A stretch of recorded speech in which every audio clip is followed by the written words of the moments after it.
Hello traders, this is Rich from Tradesight. This is the market preview for this coming session. This is going to be for Friday, September 6th, 2013. Boy, the ES, the NQ essentially unchanged on the day. The internals were kind of We'll get to those in a minute. The advanced declines were negative on the New York side. They were positive by 500 issues on NASDAQ. So decent for NASDAQ. The New York trend closed at 0.56, which is really, really low, which will definitely skew the 10-day average that we're going to take a look at.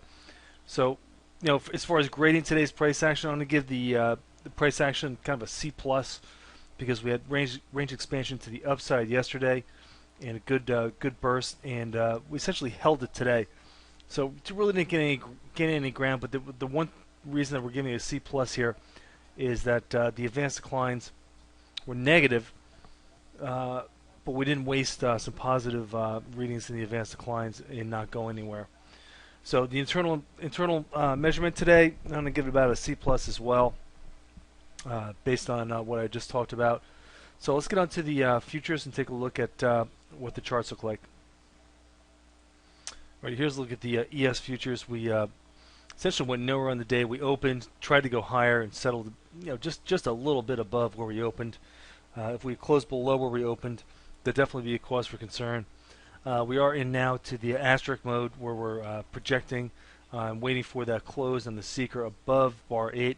So we've got to get above 1687.50 to get that exhaustion warning. Don't have it yet.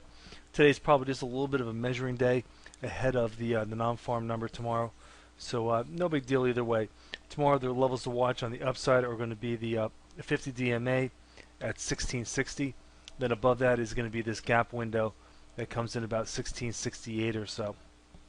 To the downside, the low from 2 days ago or yesterday is going to be the key area at 1635 and then 1625 on the SPOOs. Moving on to the NQ futures. NQ similar day, but this time we're just kind of pulling real hard against the 3125 area, that 8/8 level. Key area is going to be range high on the chart, which is just overhead at 3148.5. Key support is going to be the 10 EMA, where it comes into play approximately with the low from yesterday, which is going to be about 3095 or so. So those are going to be your real key areas there to watch. All right, here's a look at the 10-day trend. The 10-day trend is copied on top of straight up S&P cash chart. We had that really low reading today of 0.56 on the intraday trend. What that did was it just tanked the 10-day average, which was getting close to oversold at 1.35, which is the upper green line here.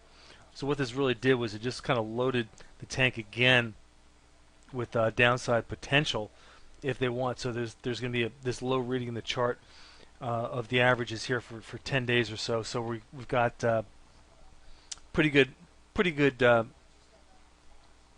area here for the market to work off of, and we're going to have to really have a couple of real high readings before we get to that oversold reading again. Here's a look at the cumulative advanced declines. Definitely the NASDAQ side was the real standout today with plus 500 issues.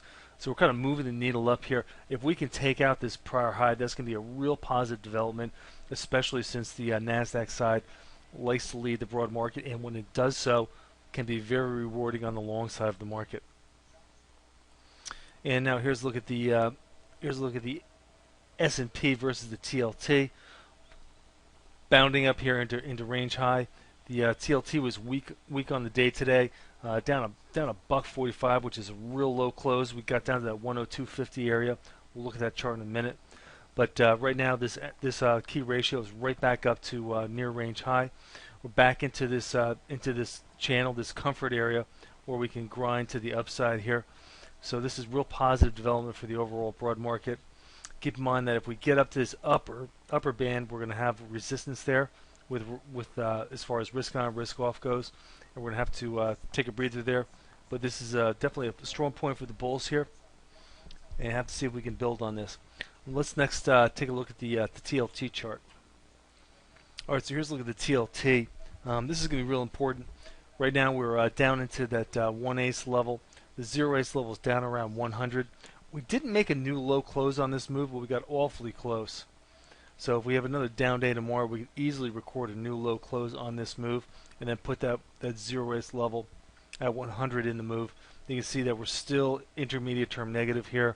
We've got the 50 DMA sloping down, the 200 DMA is obviously sloping down, and we're back down below the 10 EMA for now. So for now, this remains negative on all time frames, unless we get something, kind of out of the comfort zone from the non-farm number tomorrow. This remains still pretty negative. Here's a quick look at oil futures, which really did nothing. Just kind of marking time here. We've been in the same range here for about 5 days, so nothing new technically there in the oil futures.